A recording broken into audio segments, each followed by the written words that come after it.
போகிறோம். அதாவது தாய் வயசு கருவில் இருந்தபோது வந்து போயிருக்கேன். அப்பா கூட்டிகிட்டு வராமல் போவாங்க. தம்பி நடக்காம இருந்தாங்க. அது மனோட புண்ணியத்தில் இருந்தது. அவங்களோட அருளால் நடந்துச்சு.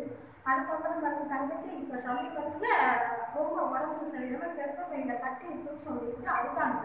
அழுதுகிட்டு அப்படிலாம் நம்மளை விட்டுறதெல்லாம் மாதம் பார்த்துக்கணும்னு அப்புறம் அதனால் மாத்திரம் இருந்துச்சு. அப்புறம் போய் எல்லாம் செக் பண்ணுச்சு. கொஞ்சம் கொஞ்சமாக இப்போ 3 மாதம் கிடச்சிருச்சு.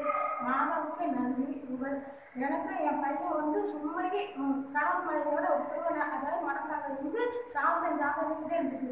ஓ பிள்ளைய உன் குழந்தையிலே வச்சுருக்கேன். என் பிள்ளை நான் இப்போ பிள்ளைய நான் எவ்வளோ எனக்கு மனசு தாங்கலாம். கடவுளையிலேருந்து நான் கஷ்டப்பட்டு வளர்த்தேன்.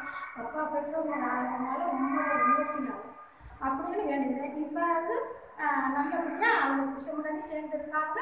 நல்லா வேலைக்கு போகிற இருக்காங்க. நான் நினைக்க அதெல்லாம் கடவுள் செஞ்சுருக்காங்க. மாதாவுக்கு கோடான பொண்ணு எவ்வளவோ இருக்க சொல்ல எவ்வளவோ நன்மையாக செஞ்சுருக்காங்க. அதெல்லாம் சொல்ல அதனால மாதாவுக்கு நன்றி. நம்ம மட்டும் ஜெயிச்சுட்டோம்னு நினைக்கிறோம். கடவுளுடைய நம்பிக்கை, கடவுள் மேலே நம்பிக்கை வைக்கணும். அவங்களுக்கு நம்ம தகுதியானவங்களாம் இருந்தாலும் எல்லாமே வெற்றி போகிற அளவு செய்யணும்.